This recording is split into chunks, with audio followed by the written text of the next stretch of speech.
Buonasera e ben ritrovati con l'informazione flash di News Sicilia, i principali titoli del pomeriggio. Apriamo da Messina, dove emergono nuovi dettagli sul femminicidio di Daniele Azzinnanti. In carcere a Gazzi, Santino Bonfiglio, 67 anni, ha confermato ai magistrati di essere stato lui ad aver ucciso l'ex compagna.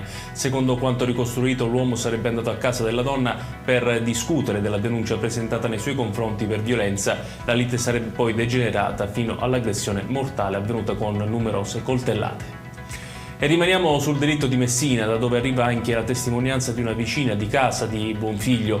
La donna ha raccontato di aver sentito più volte litigi, urla e di aver visto in passato l'intervento di forze dell'ordine e perfino di un'ambulanza. Sapevamo che non sarebbe finita bene, ma non pensavamo fino a questo punto, le parole della testimone.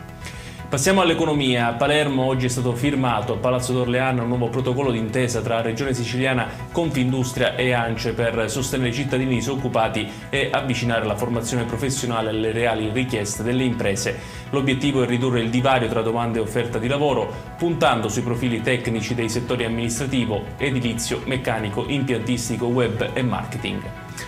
Novità nelle partecipate regionali: Alessandro Virgara è il nuovo presidente di Servizi Ausiliari Sicilia. La nomina è arrivata dall'Assemblea dei Soci della SAS, che ha indicato anche i nuovi membri del Consiglio d'amministrazione, formato adesso da Filippo Nasca e Gabriella Gulì.